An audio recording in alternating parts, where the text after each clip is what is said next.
rencontre avec Laurent Petit-Girard. Bonjour. Bonjour. Vous êtes musicien, chef d'orchestre et président de la SACEM. On va parler avec vous de cet organisme qui travaille notamment avec les artistes régionaux, artistes nationaux, sur cette question des droits d'auteur. On va évoquer les questions difficiles du numérique, Internet, oui, du téléchargement.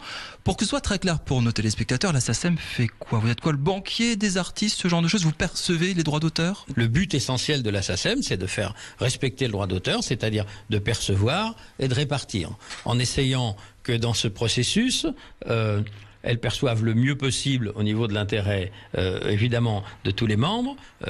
140 000 sociétaires, hein, c'est quand même beaucoup. Et 1000 dans la région. Oui, un peu plus même, oui, un tout petit peu plus dans la région.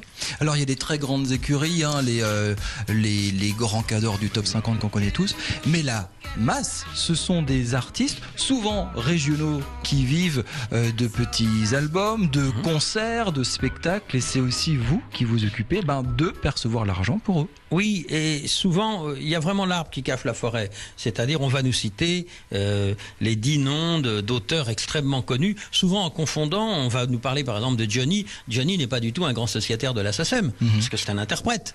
Il a très peu composé. Il y a plus de 50 000 auteurs qui reçoivent des droits. Ceux qui sont jamais joués, évidemment, n'en reçoivent pas. Mais, eh bien, ces droits, ça va aller de quelques centaines d'euros par an à quelques milliers, à quelques dizaines de milliers pour les autres. Vous en avez pas plus de 4000 qui reçoivent l'équivalent du SMIC ou plus. Je voudrais revenir sur ces difficultés. Pour un auteur, de vivre de son travail. Depuis une dizaine d'années, on développe différentes techniques de téléchargement sur Internet, légales et illégales. Première question, est-ce qu'aujourd'hui, c'est facile de vivre de sa musique? Peut-être plus facile qu'il y a 10 ans parce que les supports se sont démocratisés. Bien non. Alors, d'abord, qu'est-ce qu'on va regarder? On va regarder, si on parle en simple niveau de perception. La SACEM a réussi à maintenir à peu près, en francs constants, on perd, mais à maintenir à peu près. Sauf que chaque année, il y a 4000 sociétaires de plus. Sauf que ces dernières années, il y a eu une explosion des médias traditionnels. Je ne parle pas là d'Internet.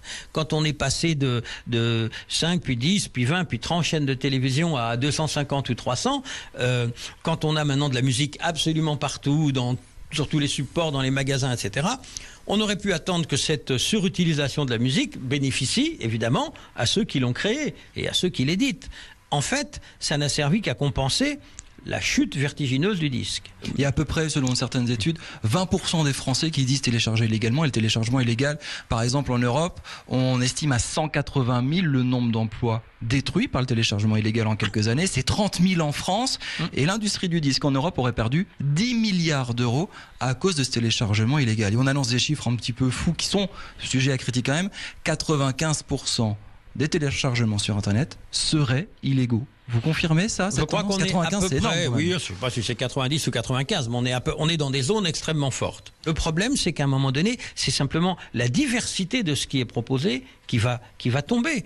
On est maintenant dans une situation absurde parce qu'on se rend bien compte qu'on ne peut pas continuer comme ça. Il va quand même falloir, une fois pour toutes, qu'on dise qu'est-ce qu'on va faire du jeune internaute sympathique qui effectivement n'a pas envie de faire de l'argent, mais qui, de par le système des échanges peer-to-peer, où il faut, si on veut pouvoir aller télécharger, proposer ce qu'on a dans son ordinateur, va tout d'un coup mettre sur le marché les 50 disques qui viennent de sortir, qui sont au moment fragile, où ils doivent impérativement générer une recette. Qu'est-ce qu'on va faire alors lui? Effectivement, il n'est pas là pour faire du profit, mais en attendant, il fait d'énormes dégâts. Alors justement, transition toute trouvée, Mélodie Schwertz s'est allée rencontrer un membre du parti pirate en alsacien qui critique beaucoup Adopi et ses lois jugées liberticides. Rencontre également avec un internaute qui télécharge illégalement. Pourquoi? Comment? Regardez. Appelons-le Michael. Ce jeune Strasbourgeois de 36 ans passe ses soirées à télécharger illégalement musique, films ou autres séries télé. Il adore regarder des programmes en avant-première avant tout le monde. Facile et gratuit, le geek ne s'en prive pas. Et pour Adopi, même pas peur. Pourquoi payer pour ce qu'on peut avoir gratuitement, quoi. On peut tout avoir comme ça gratuitement assez rapidement. On trouve tout et tout de suite, donc bon, à partir de là, on va pas s'embêter à payer, quoi. Moi, là où je prends les liens vers les vidéos, etc., c'est sur des forums. Donc, partir de là, on peut même demander de l'aide aux autres utilisateurs. Si on ne sait pas comment le télécharger ou comment utiliser le programme qui va le faire, on pose simplement la question et il y a toujours quelqu'un qui va nous répondre. François Ludwig représente le parti Pirate en Alsace. Ce mouvement européen prône un accès libre et égal pour tous à Internet. Fermement opposé à Adopi, le parti propose le mécénat global pour lutter contre le téléchargement illégal. Le mécénat global ressemble quasiment à identique à la licence globale qui est proposée par les candidats à la présidentielle, c'est-à-dire que chaque internaute payera une partie de son abonnement pour la création musicale. La grosse différence entre la licence globale et le mécénat global, c'est que le mécénat global permet à chaque internaute, donc à chaque participant, de choisir qui va recevoir ses dons. Donc je choisis demain un petit artiste local, j'ai le droit grâce au mécénat global, alors qu'avec la licence globale, on va plutôt privilégier les grands artistes qui ont déjà des fortunes à amasser et qui ne sont pas forcément ceux qui ont besoin des financements. En 2011, les ventes de disques physiques, les CD, ont baissé de plus de 11% en France. Mais certains résistent. Vincent Heitz vend de la musique classique à Strasbourg. Sa clientèle, a priori plus aisée, ne veut pas perdre de temps avec le téléchargement illégal. Ce marché de niche n'est pas réellement concerné par la crise du disque. Pour le moment, ça va. C'est pas non plus les meilleurs jours, mais je veux dire, si on donne l'envie, si on met les bonnes choses en avant, je pense que ça peut marcher. Moi, le téléchargement illégal me fait pas peur. Pas du tout. C'est pas maintenant qu'il faut voir ce qu'il faut faire. C'était au moment où Internet a été créé. Et c'est là qu'il aurait fallu faire quelque chose. C'est trop tard. Adopi, c'est un peu le principe de la peur du gendarme. 880 000 courriers d'avertissement ont été envoyés, ainsi que 68 000 lettres recommandées. La haute autorité annonce du coup une baisse de 17% du téléchargement illégal en France. Le téléchargement illégal est rentré dans les mœurs. Oui, c'est donc la raison pour laquelle il faut trouver un moyen. En ce qui concerne Adopi, évidemment qu'il faut évoluer. Alors est-ce qu'il faut évoluer par exemple vers un système de contravention, après tout ? Si au lieu d'avoir des choses terrifiantes, quand le papa avait reçu 10 fois une contravention à 15 ou 20 euros, ou comme pour le stationnement, peut-être qu'au 10e ou 15e, il dirait à ses enfants de faire attention. Comment on fait pour que les gens puissent se dire « on va acheter musique, film, logiciel, compagnie » ? Alors, il y a plusieurs solutions.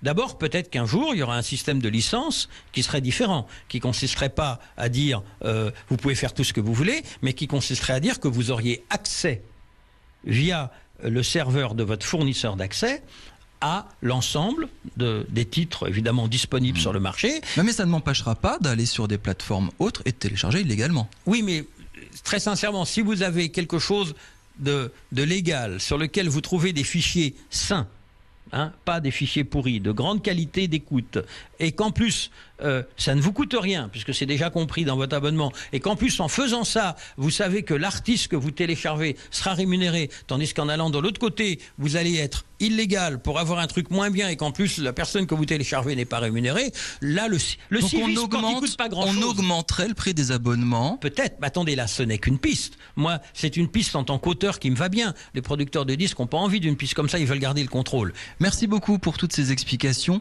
On enchaîne, c'est vous sur 20, avec demain les DNA.